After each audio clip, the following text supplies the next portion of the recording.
meus amores, tudo bem com vocês? Essa é a parte 2 da roda de conversa sobre vulvodynia, com a doutora Mônica Lopes. Esse conteúdo ele foi dividido em duas partes. Essa é a parte 2, então não deixe de acompanhar desde a parte 1, que também está disponível por aqui. Participaram dessa roda de conversa diversos fisioterapeutas de vários lugares do Brasil. Se preferir, você pode assistir o vídeo completo no nosso canal Papo Saúde no YouTube. O que eu ia fazer a colocação antes, que às vezes o que diverge bastante em relação à interpretação e não a casualidade, porque a gente fica buscando causa em tudo e às vezes esse não é o caminho, mas no diagnóstico da dor, às vezes é a própria interpretação e distinguir qual que é a origem da dor e qual que é o tipo de estrutura que está lesionada ou não na sua melhor forma, né? Se a origem da dor é nociplástica, é neuropática, é nociceptiva, e às vezes o caminho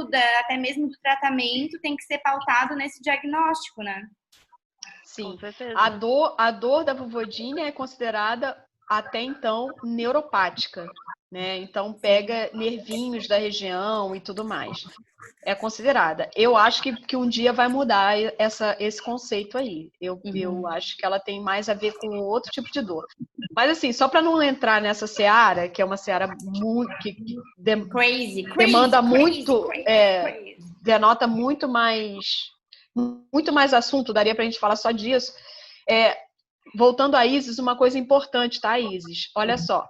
Aí você falou do diagnóstico, qual seria o diagnóstico diferencial da candidíase, que isso é muito importante que você perguntou, você não faz ideia, para uma vulvodynia. Como é que eu vou saber? Né? Se a pessoa pode ter só candidíase e não virar uma vulvodynia. Espere 3 meses. Porque eu não sei se vocês já tiveram candidíase, eu já tive mais de uma vez. Tá? Eu tive uma época, eu tive muitas. Então, acaba que eu tenho o lugar de fala nessa questão.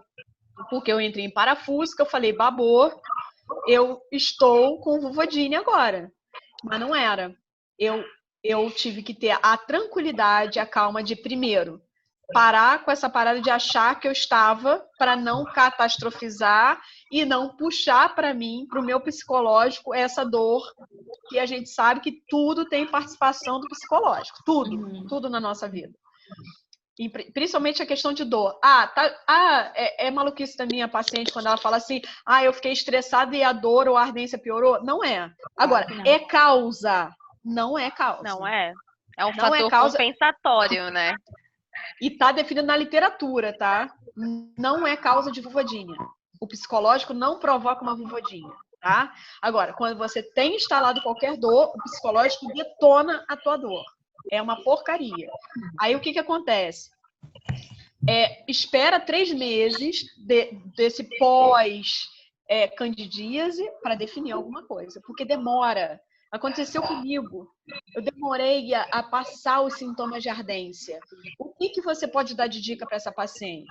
Na hora da relação sexual, aumenta o máximo a sua concentração nas preliminares, tenta estar ali de corpo e alma naquela relação sexual. Nós somos dispersas para o sexo.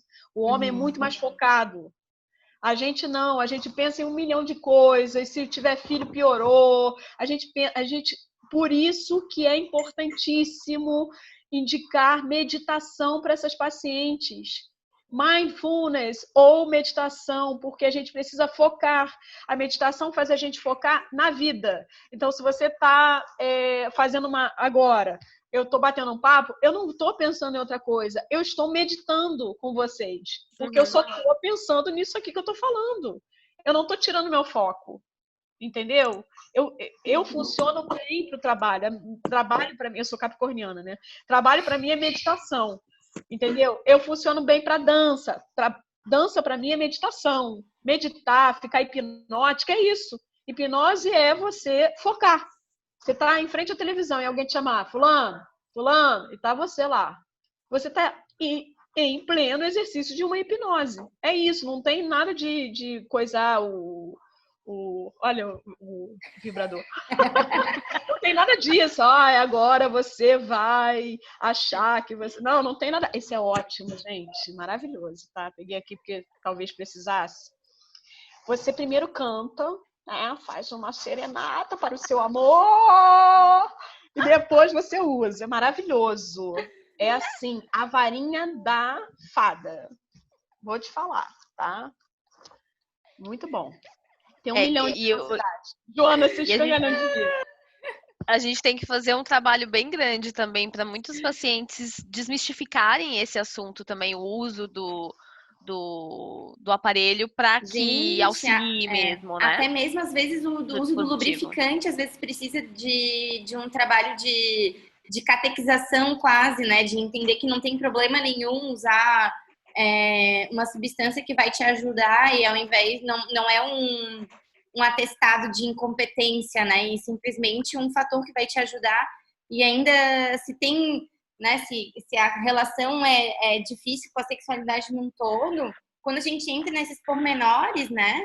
Nossa, é muito complexo. Você falou uma coisa mega importante, porque assim, o lubrificante, para essas mulheres que têm dor, é uso obrigatório. Né? Então, a gente realmente tem que educar essas mulheres a ressignificar esse uso. Né? Isso não é incompetência da mulher. A mulher tem uma mania de achar que tudo é culpa da gente. Né? A gente tem uma mania de tudo culpabilizar-se. Né?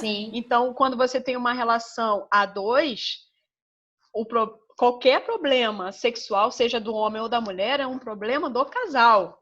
Já não é mais um problema de uma pessoa só. Né? Então, assim, é uma questão que tem que ser unir forças para poder tratar da melhor maneira possível.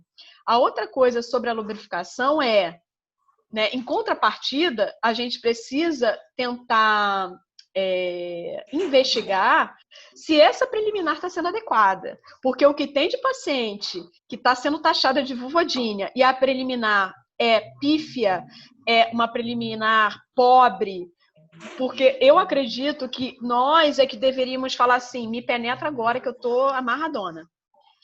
Isso é um empoderamento, isso teria que ser a nossa responsabilidade nesse sentido de dizer quando que a gente vai ser penetrado, porque o deles é visível. Se for um relacionamento hétero, o deles é visível. O pênis fica duro e você sabe, bem, ele tá apto. Pra gente, não. Da gente, não. Se for um relacionamento homoafetivo, as duas mulheres normalmente se entendem melhor, porque são duas pessoas que têm um mecanismo muito semelhante. Mas também depende do cérebro dessa mulher. Se ela é uma homoafetiva feminina, ela tem um tipo de pensamento. É engraçado isso. Se ela é uma homoafetiva mais masculinizada, às vezes ela tem um tipo de pensamento parecidíssimo com o do homem, o que é péssimo. Sim. Então, não negligencie relações homoafetivas também. Tem que investigar. Porque a gente acha que toda lésbica, por exemplo, gosta de sexo oral. Lê do engano. Tem lésbica que, meu Deus, né? Eu não sei que graça teria sexo oral. Mas eu vou fazer o quê? Se tem lésbica que não gosta.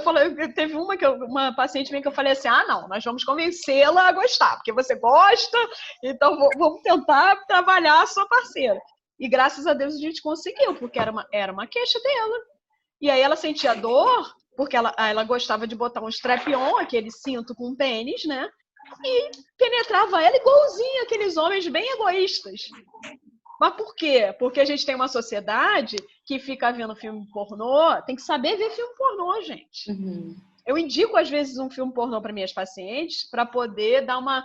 Porque, assim, tem muito tabu na área de saúde com pornografia, eu acho. Eu não gosto de proibir nada. Só que eu acho assim que a gente tem que orientar, entendeu? Porque se a gente proibir, a gente tira de uma caixa e bota em outra. Sim, com certeza. Então, assim, se você indicar um bom filme, ou se você disser, olha só, aquele filme, o que ele te disse? Me mostra o filme que você viu. Vamos analisar alguma coisa junta desse filme? Dá trabalho. Tratar essa galera dá trabalho. Mas a recompensa é tão grande que vale a pena, porque você vai ter que dar uma investigada na vida da pessoa toda, entendeu? Então, assim, sexualidade é tão amplo que para, às vezes, você melhorar de fato, não é melhorar de maneira rasa, Sabe? Igual o vaginismo, que tem gente assim, penetrou, tá ótimo. Que tá ótimo? Penetrou pra quem, gente? Não tem prazer? Pra mim não acabou o tratamento. Sim. Então, assim, a gente tem que pensar nisso. Como mulheres que somos, que aqui todas somos mulheres, então a gente tem que puxar a sardinha pro nosso lado. A gente tem que pensar assim, bem, o que eu gostaria de receber de mim, o que eu gostaria que me entregassem nesse tratamento. Sim. Né? Com certeza. Uma das coisas que tu falou agora, Mônica, em relação à pornografia, seria o não proibir pelas dificuldades, exatamente, tira de uma caixa e põe na outra, né? E em relação à penetração para uma paciente que tem vulvodínia, o que tu diz, assim, a gente diz não faça ou faça, mas vai por esse caminho aqui que é o da luz? Então, eu acho, aí é minha conduta, tá, gente? Cada uma vai ter uma conduta nesse sentido. Eu converso muito com ela para saber como é que tá a relação dos dois. Vem cá, como é que tá a sua relação? Para saber se o cara sempre dá uma forçadinha, né, para ter a penetração, ou se compreende, se para eles a relação sexual se resume em penetração, porque, como eu sempre digo, nós vivemos numa sociedade ocidental penetrativa. Fálica penetrativa ainda, né? Fálica e penetrativa, veio junto, né? É um binômio. Então, assim, o que acontece é que, às vezes, para aquele casal, ter relação sexual é penetração. E aí, quando você pergunta assim, você tem relação sexual? Não. Quando você vai investigar, a pessoa tem relação sexual. E aí você tem que educar essa pessoa a entender o que é uma relação sexual, em primeiro lugar. Segundo lugar, que, por exemplo, em relação a proibir ou não proibir, eu deixo muito dela, mas explicando para ela que se ela quiser ter uma relação sexual com penetração, mas se isso gera muito desconforto, que a gente só vai estar aumentando esse espectro de dor. Essa não bola de neve, né? Exato, não está ajudando a diminuir a bola de neve. Está aumentando a bola de neve. Então, eu queria que ela se olhasse com muito acolhimento. Com acolhimento de quem quer melhorar. Sem pena do parceiro ou da parceira. Pensando em você em primeiro lugar. Na sua disponibilidade de prazer, na sua disponibilidade de melhorar. Ou seja, eu jogo para ela a responsabilidade, porque a gente também tem que prestar atenção nisso. Tem pacientes, não só na área de dor, não. Em qualquer área. Que parece um pedaço de carne, um pedaço de anatomia, um pedaço de alguma coisa, que parece, assim, se fosse botar numa linguagem figurada, parece assim, que jogou aquele pedaço lá de carne e fala assim, cuida você, ou seja, nós. Não é assim que funciona a fisioterapia. Em hipótese alguma, em área nenhuma. Seja traumato, seja pélvica, seja postural, por exemplo. Ou dermatofuncional. Não é assim. Se não tiver colaboração da paciente, o tratamento não vai ter o êxito ou a velocidade que ela gostaria. E eu deixo isso claro para ela. Exatamente como eu estou falando para vocês. Então, nós aqui, eu falo para ela, nós aqui estamos num time. Que sou eu, você e a sua parceria. E o que eu faço?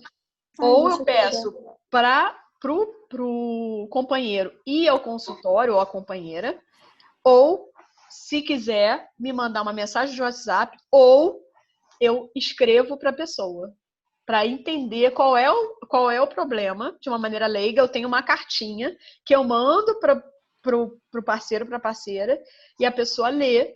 Agora, quem vai decidir se vai dar essa cartinha ou não é essa mulher.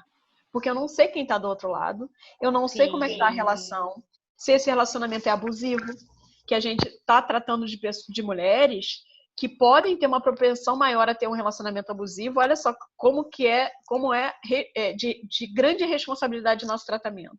Por quê? Porque ela se acha inferior a outras mulheres. Ela não pode dar tudo que uma outra mulher pode dar. Então, ela acha que ela tem que compensar isso com alguma coisa. E isso abre um precedente enorme para relacionamentos abusivos. Então, a gente tem que ter essa responsabilidade de saber com quem que a gente está lidando, de tentar ir, assim, palpando de uma maneira muito sutil, muito suave, para saber se essa relação vai ser saudável, para poder encaminhar com mais vigor para um psicólogo, que nesse tipo de paciente é imprescindível para o tratamento, né? Eu tive uma paciente que tinha vulvodínia, e aí ela tinha um relacionamento que ela não gostava nitidamente, tá? Ela não falava isso para mim, ela só dizia que eu tive noiva, tá? Eu falei até isso no curso. Eu tive outros namorados, não ardia, não doía e tal, mas com ele arde, com ele não sei o quê. Ela não tinha admiração, ela nunca falava uma palavra de admiração desse camarada, nada. Tava noiva e ia casar. Beleza. Aí eu falei assim, olha, você precisa ir no psicólogo e tal, você vai tomar uma decisão muito importante. Se você só sente com ele essa ardência, você não acha que era melhor você ir no psicólogo também junto com a fisioterapia? Beleza, foi no psicólogo. E aí eu dei um exemplo para ela e tal, de vida, papapá, falei, aí ela se ligou, foi no psicólogo. A psicóloga eu não conhecia, a mulher era muito doida. Ela virou para ela e falou assim, você falou que não tinha ardência com os outros, né? Ela falou, não tive, o outro namorado transava belíssimamente, era ótimo e tal, só o relacionamento interpessoal que era ruim. A psicóloga virou para ela e falou assim, testa com seu ex-namorado. Olha só! Falou. E o pior, né? Ela testou. ela testou. Tocada. Ai, pai do céu! Conclusão? Gente. Ela tinha um relacionamento interpessoal. O cara, pra você ter uma noção, olha que perigo que essa psicóloga fez. O ex-namorado, eles brigavam muito, ele era muito ciumento. Me arrisco a dizer que ela tinha um relacionamento abusivo pelo que ela tinha me falado na sessão, tá? Nas sessões, assim, que ela ia falando. Ela terminou com o cara não tinha o telefone dela. Olha. Meus ex-namorados têm meu telefone. Como assim? Eu já tive, né, um relacionamento. Só não tenho um relacionamento, assim. Só não quero mais, né? Sim. Tem gente que é meu amigo até hoje, que eu vejo, que, sabe? Pra mim, assim, quem você já namorou ou já casou, é alguém que deve ser seu amigo, né? A base deveria ser essa. Então, assim, já ela não tinha nada. Ela foi, ligou pra ele de um orelhão. Olha isso, orelhão, 1915, né?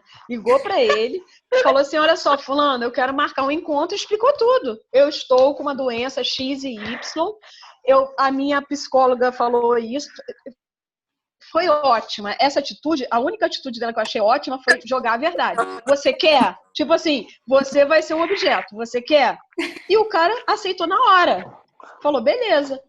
Marcaram no lugar, entraram no estacionamento do Hortifruti, coisa de louco, gente. Transaram em todas as posições dentro de um carro. Para quem tem vulvodínia, isso é surreal. Coisa de adolescente. Transaram todas as posições. Dentro de um estacionamento, que já é tenso, tá? E dentro de um carro, que já é mais tenso ainda. A vulvodínia dela. Ou seja, voltou para mim, sumiu. Eu só soube disso um mês depois. Abri a porta, me abraçou e falou assim, você me salvou, porque eu ia casar com uma pessoa que eu não queria, eu não tinha vulvodínia. Porque eu achava estranha a história da vulvodínia dela. Sim. Entende? E o diagnóstico foi feito médico. Médico. Eu tive 2 casos assim, que não tinha nada a ver com vulvodínia. Eu tive um caso agora de uma paciente, mas foi diagnosticada com vaginismo. Ela fazia uma hipertonia absurda que não permitia penetração. E foi só falar sobre o parceiro que tudo se resolveu. Não é?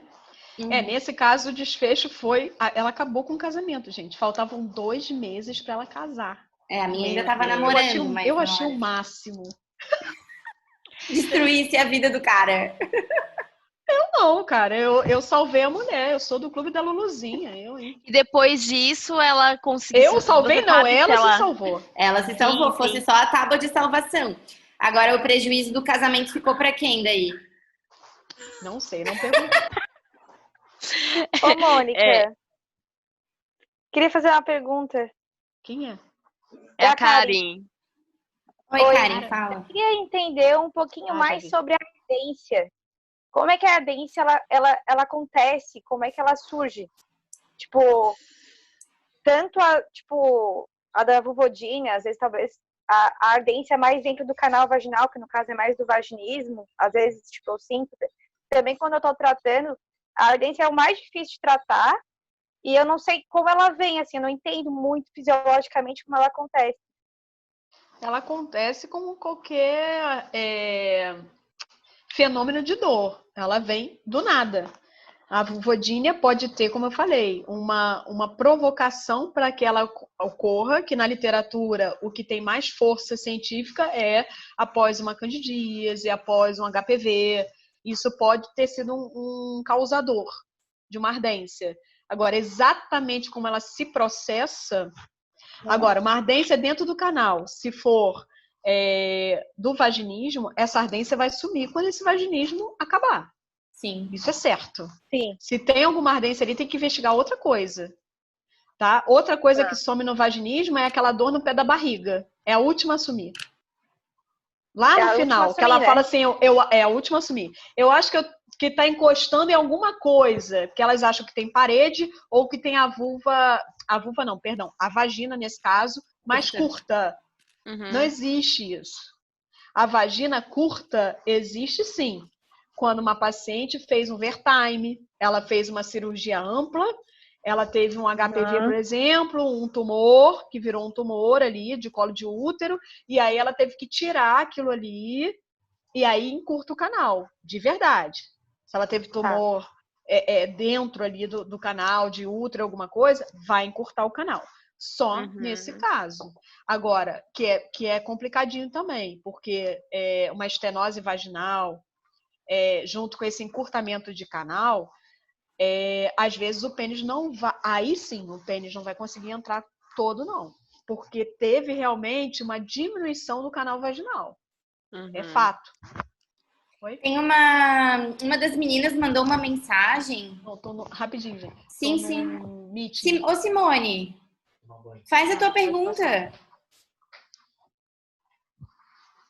A Simone botou uma mensagem aqui no chat.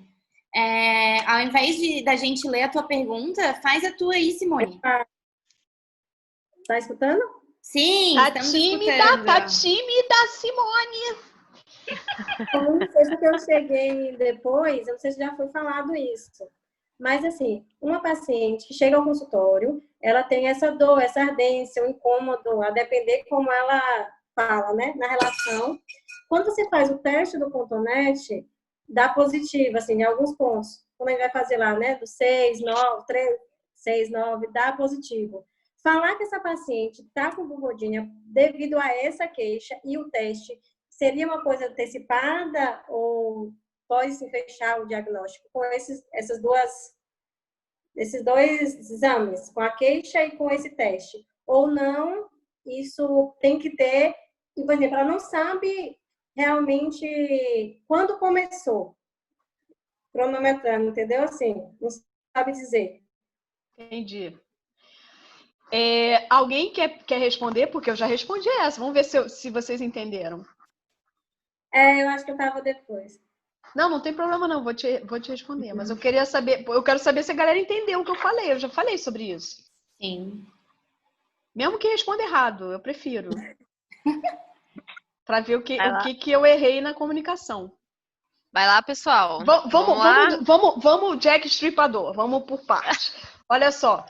Vocês acham que o teste do cotonete, junto com a queixa da paciente, pode fechar o diagnóstico de vulvodínia? Quem acha que não, levanta a mão.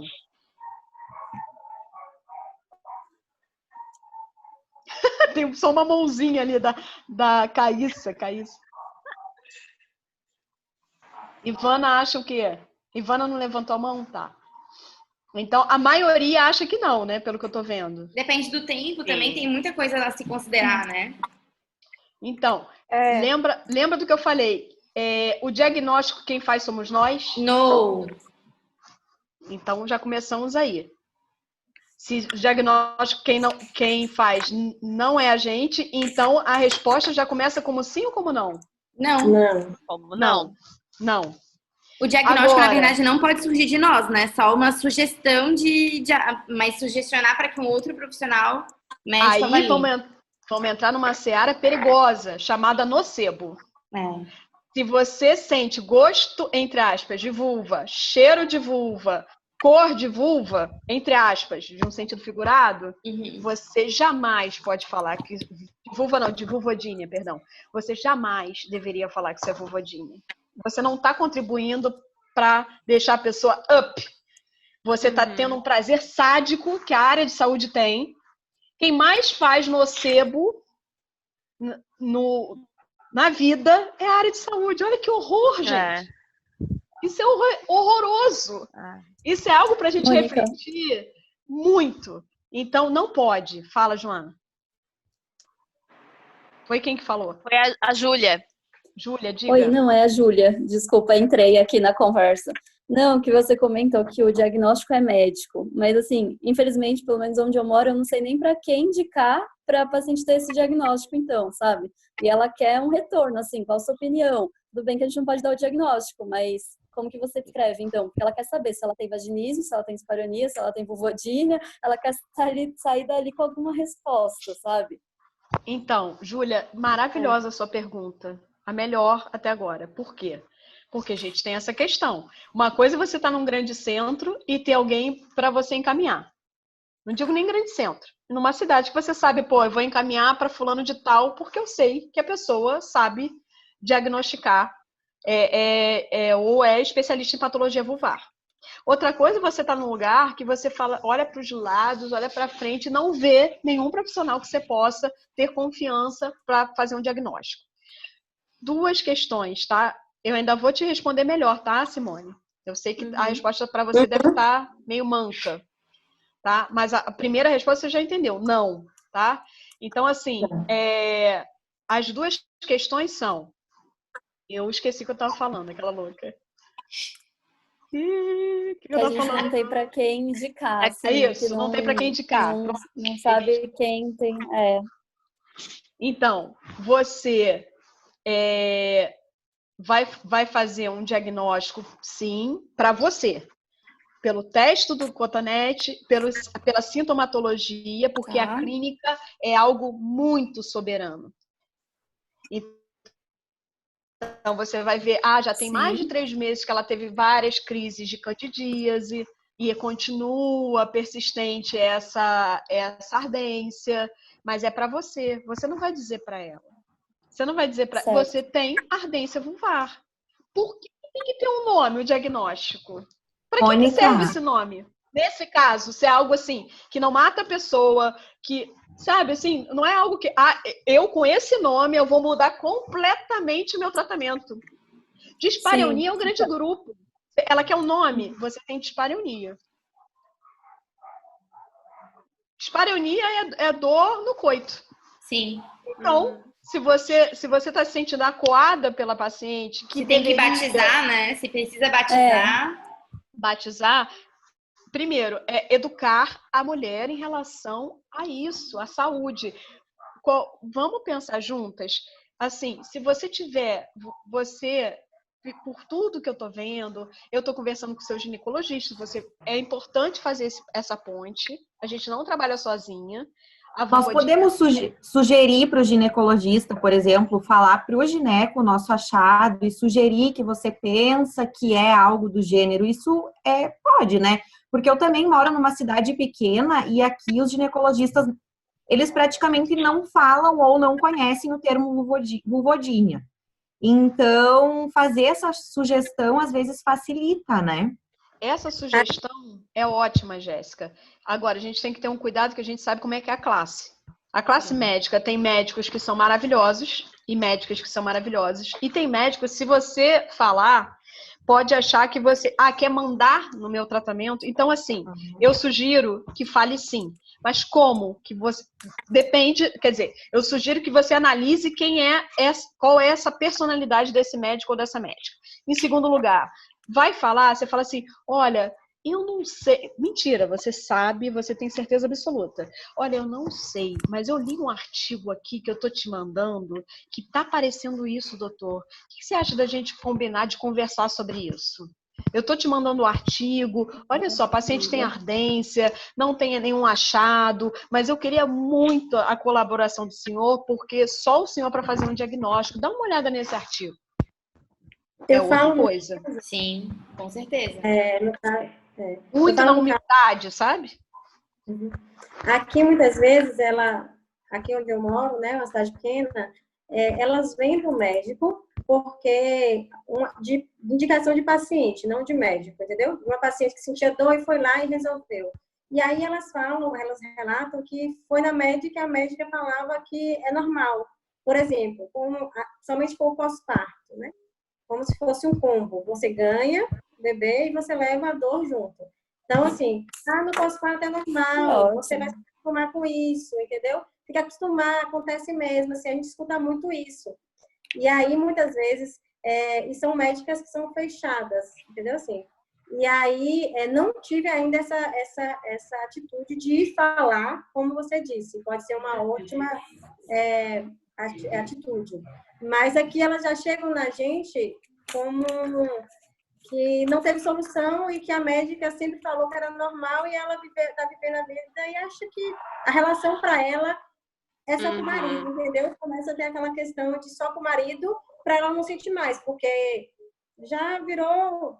A dor faz parte da vida dela. Mas isso é por aí, por aqui também. A gente sempre recebe paciente como nós somos a tábua de salvação, às vezes. Tipo, tentei de tudo, tô indo por acaso, porque vi na internet, a amiga da amiga me contou que de repente tu pode me ajudar. E essa dificuldade que acontece aí, mas acontece em grandes centros também. Então, eu acho que é muito a forma de abordar e a gente ter o tato e o cuidado de chegar para a paciente de uma maneira sutil e leve para facilitar o processo, né, de melhora e não piorar ainda mais o quadro. Posso falar uma coisa? Por favor.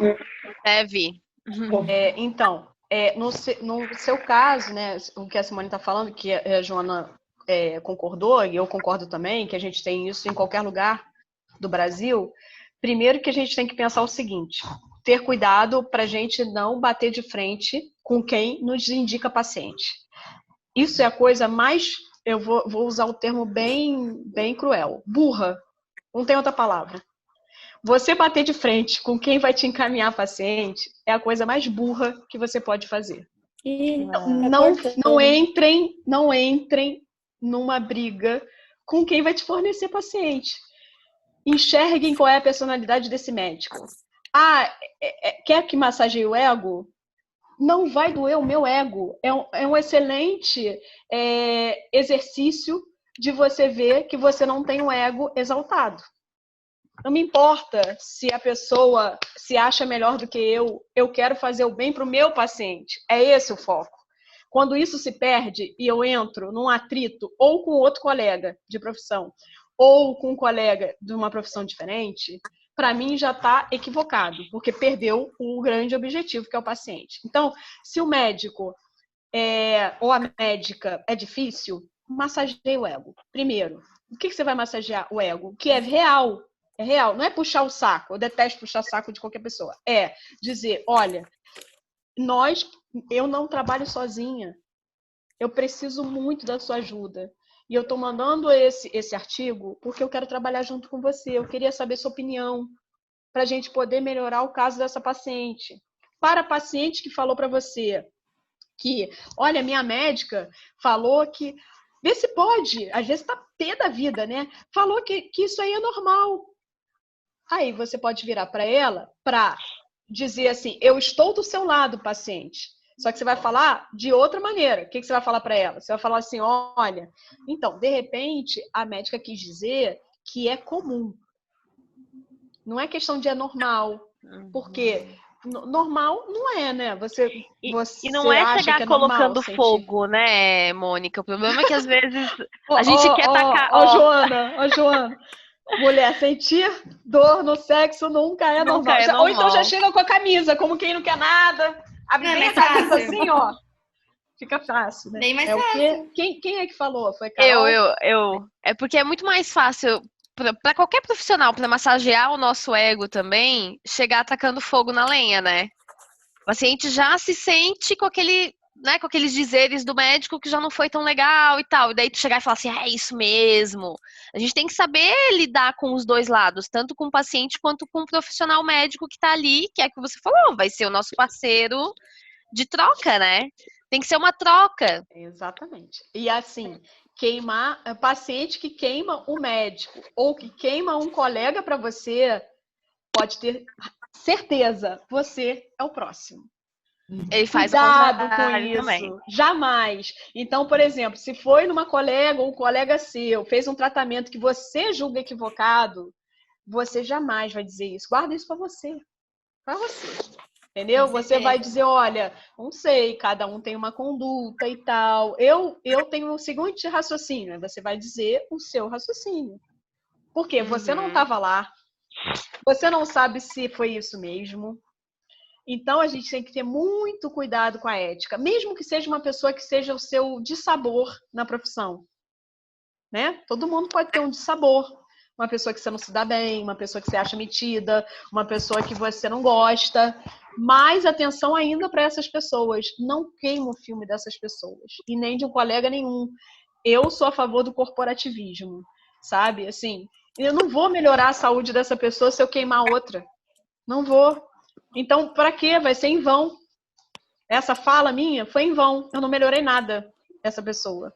É exercício. É fácil? Não, eu não acho fácil. Se for um dissabor seu, dá vontade de queimar o filme dessa pessoa.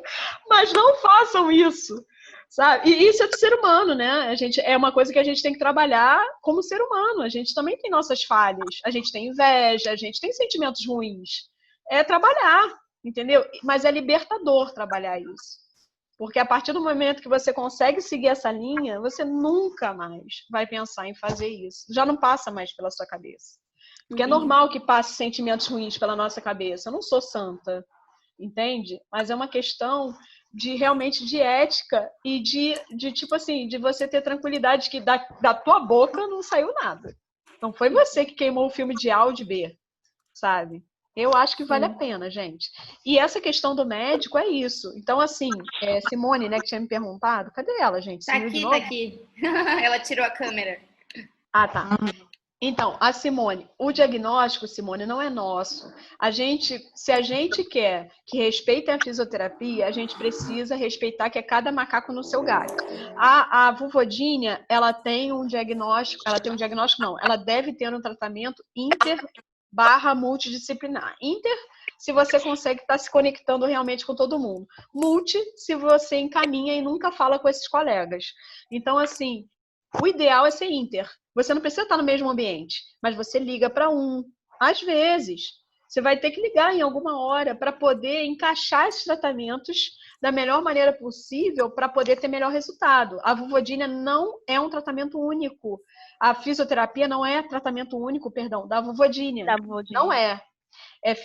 Físio, é um dos melhores, tá? Que tem melhor resultado. Físio, que tem mais retorno para a atividade sexual, é o nosso tratamento. Então, é um tratamento mega importante. Gineco, psicólogo e nutricionista, em vários casos. Quando que entra o nutricionista? Por exemplo, se a paciente tem candidíase, eu gosto que entre a nutricionista, tá? Se ela teve crises de candidíase. Se a paciente nota que alguns alimentos provocam a maior ardência nela. Se ela toma um vinho, por exemplo, que é um fermentado, se ela nota isso, eu acho legal o nutricionista entrar. Agora, uma paciente... Chocolate, tem vários, né? Parece assim, são várias restrições parecidas com a bexiga hiperativa, né? Tem várias restrições que são semelhantes. Então, deve evitar cafeína. Aí, parece também com cálculo renal, né? Deve evitar oxalato, tudo que tem oxalato. Então, folha muito verde e tal. Então, mas a gente pode orientar, mas a gente não faz um tratamento adequado em relação à nutrição. Então, também devemos respeitar esse profissional, entendeu? E encaminhar em casos que são mais complicados. Agora, paciente não tem renda, eu estou falando o melhor dos mundos. Vamos agora para o SUS. Vamos agora para o paciente de baixa renda. A gente vai orientar tudo que a gente puder, tá? De uma maneira bem ampla. Porque aí é uma questão do sistema. Se a pessoa não tem condição de fazer, de procurar de maneira interdisciplinar, sejamos nós a pessoa que mais possa fazer por ela, então faça tudo que possa fazer, mas não diagnóstico. Você tem ardência, olha, é uma ardência. A ardência pode ter várias causas. Você não precisa dar um nome. Olha, isso é uma dispareunia, que você tem uma dispareunia por ardência. E eu acredito que, assim, às vezes, para o nosso tratamento, o diagnóstico fechado não faz uma diferença tão grande. A gente tem que se apegar, acho que um pouco mais, talvez, ao sintoma do paciente, à queixa do paciente, né? Então, às vezes, a gente fica só apegado, tipo, ela tem vulvodynia. Às vezes, não vai fazer tanta diferença na prática mesmo, né? Com certeza. O nosso, você falou uma coisa tão importante, Jéssica. O nosso diagnóstico é um diagnóstico cinésio-funcional. Cinésio-funcional. Então, uma pergunta bem rapidinho, posso? Claro, com certeza. Em relação ao tratamento, tá? Eu não trabalho com laser ainda não fiz formação em laser, não tenho o aparelho. Então, quais as outras formas de tratamento que também são adequadas, tirando o laser? Outras formas de tratamento. Primeiro, terapia manual, para mim, é o carro-chefe. Sair procurar ativamente trigger points em pubis, pessoas, sacroilíaca, assoalho pélvico, óbvio. Outra coisa, e geralmente assoalho pélvico unidigital, tá? Procura de trigger point não é bidigital. Biofeedback pode ser usado, eu acho que tá em tudo quanto é artigo, né, gente? Mas eu não sou tão fã, não, para te falar a verdade. Mas pode ser usado para a pessoa ter uma consciência. Eu uso em algum momento, eu uso, tá? Até porque essa musculatura que tem dor, seja ela qual for, dispareunias diversas, dor gênito-pélvica / penetração, que é o vaginismo, ou dor crônica, que é uma síndrome da bexiga dolorosa, que é endometriose, que é vulvodynia, todas elas têm uma musculatura tensa normalmente, tá? Normalmente é o padrão. Tenso e com pouca força. Então, tem muita tensão, musculatura hiperativa, pouca força. Então, é uma musculatura pobre, no sentido funcional. Incoordenada. Mega incoordenada. Então, assim, o biofeedback, em alguma hora, que é mais para o meio, para o final do tratamento, vai ser importante para resgatar essa função, tá? Eu acho mais importante para isso. Para o vaginismo, às vezes é interessante mostrar, porque o tônus de repouso, ele já começa alto, então a mulher começa a entender. E fazer alguns exercícios respiratórios durante a aplicação do vaginismo, para ela ver o quanto que isso desce em relação ao tônus, né? Então, ela entende que se ela melhorar a parte psicológica, o relaxamento dela, isso melhora também a questão da tensão da musculatura. Vulvodynia é a mesma coisa, pelo mesmo motivo, e para ela ver que funcionalmente também não está bem essa musculatura. Eletro, TENS, é muito útil. O ideal é que a paciente fizesse doses de TENS diária. Então, ela poderia comprar o aparelho portátil e fazer, ou na região de assoalho pélvico mesmo, você ensina, ou fazer um tibial também, que tem alguma coisa na literatura. Né? Deixa eu ver mais o que. O tibial, feridel. por quê, Mônica? O tibial Pela inervação? Pela inervação. Ele dá um controle, mas eu não sei explicar exatamente o porquê, não, tá? Porque nem na literatura se explica o porquê direito. O dia que eu descobri na literatura, eu falo para vocês, mas eu acho meio confuso, tá? Mas, assim, eu tô falando o que eu já li, tá? Mas no guideline você não encontra. Em guideline de vulvodynia biofeedback, terapia manual, eletro, TENS.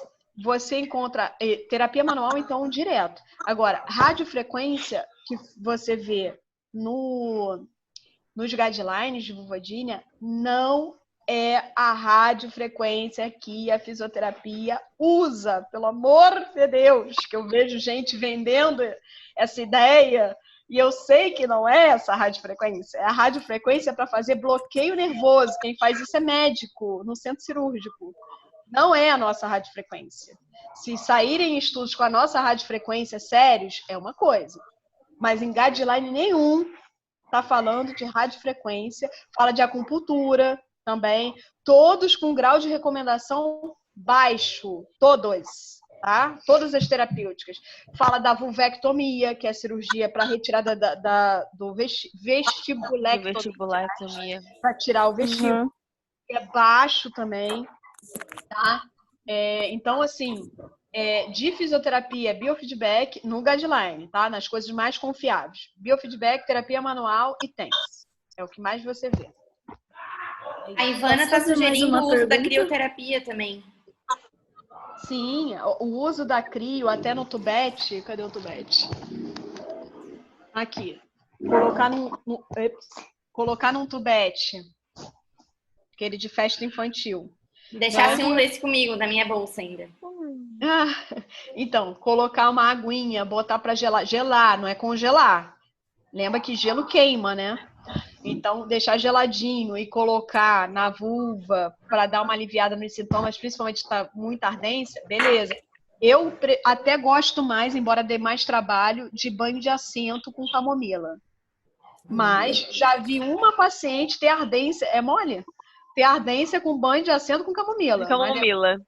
Também, camomila. Depois também fui ver que ela fez o banho de assento morno. Vulvodínia já é quente, é como se você, sabe, vai aumentar. Você coloca sempre geladinho. Sim. É geladíssimo, geladinho, tá? Já o vaginismo, não, é? Quentinho. Quentinho, né? O vaginismo funciona melhor no quentinho. Por isso a necessidade, né, da boa avaliação, né? Exatamente porque a conduta é completamente diferente. Um a gente porque quando tem os dois. Quando tem os dois, o que você vai decidir? Rebola. Geladinho. Geladinho. Gelado, depois que finalizou aqui, aí a gente vê, mas geralmente o gelo é bem tolerado, né? Porque nesse caso. É mais exuberante a ardência, né, Carol? Aí se tem ardência junto, se tem vaginismo e vulvodínia, vai no mais exuberante. Então, o pior é a ardência. Você vai no geladinho. Por quê? Até porque o vaginismo é quando vai fazer a penetração que tensiona. Entendeu? Então, é melhor ir no geladinho. E trabalhando as outras terapêuticas juntas, que englobam também as coisas do vaginismo. Sim. Muita respiração, muito relaxamento, gente. Muito exercício respiratório. Muito, muito, muito e muito. Com certeza. Júlia, vai, a última pergunta, vai lá. Ótimo, obrigada. Então, como a vulvodínia é considerada que não existe uma cura, a minha dúvida é a seguinte: quanto tempo você já chegou a acompanhar uma paciente e se elas recebem alta, ou se elas têm retornos periódicos, ou se ela só volta quando volta a ardência, ou quanto tempo no total você já chegou a acompanhar uma paciente? Isso entra naquela história da cura, né? Isso. Tem ou não tem? Excelente pergunta, hein, Júlia? Para finalizar, finalizou bonito com chave de ouro, hein? Porque é o fechamento, né? Não, sério, foi sem querer. O negócio aqui fluiu bem, né, galera? Assim, a gente falou do início, falou do meio, falou do tratamento e falou agora vamos falar da alta, que é importantíssimo. Senão a gente fica perdido. O que eu vou aconselhar? Né? Primeira coisa, já acompanhei paciente por 1 ano e 2 meses, mais ou menos, foi a paciente que eu mais acompanhei. E já tive paciente que abandonou o tratamento, que eu acho que iria passar disso.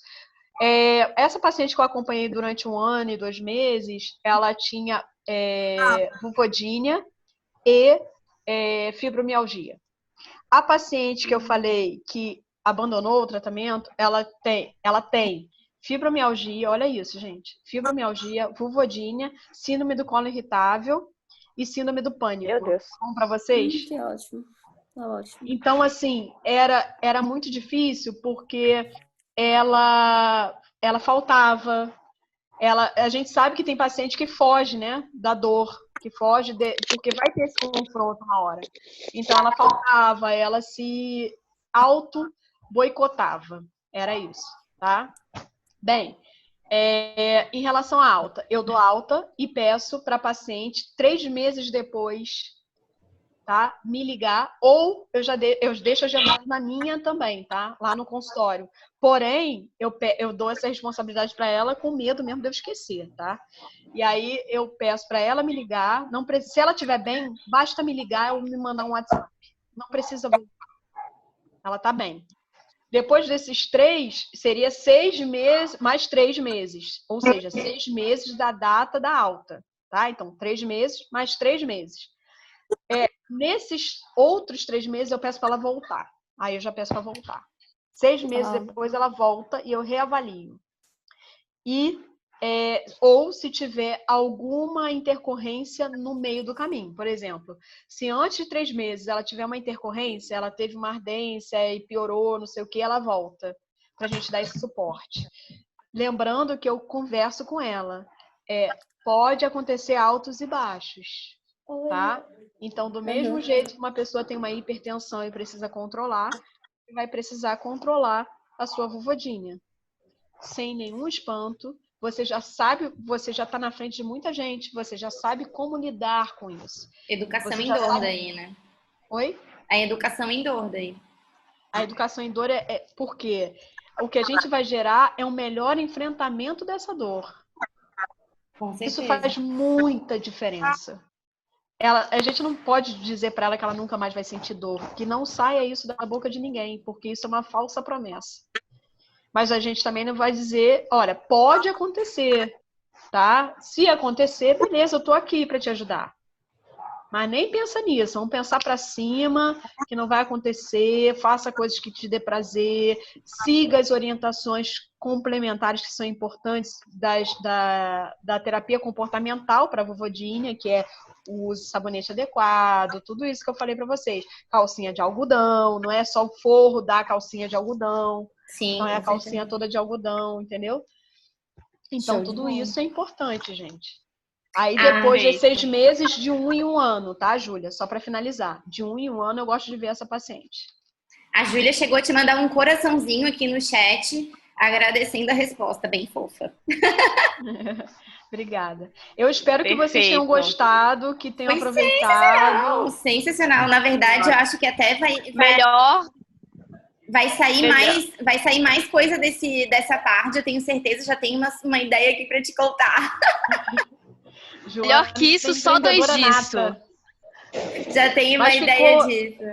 Ficou fácil porque a gente tem muita gente aqui inteligente, né? Aí a coisa anda, né? Foi sensacional, gente. Acho que de debate, de interação foi incrível, assim. Acho que foi uma das melhores experiências, assim. A gente está muito feliz de ter presenças tão né, interagentes, assim. Tá muito legal mesmo. Eu bati uma foto de vocês.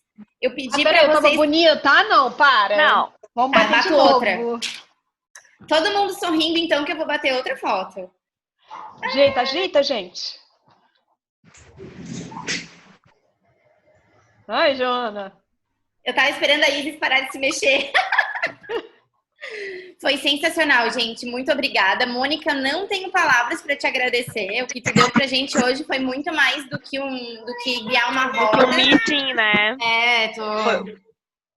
Foi melhor do que o que a gente esperava da entrega. A entrega tua, como sempre, é maravilhosa, né? Tu fala com propriedade de uma coisa que você gosta mesmo.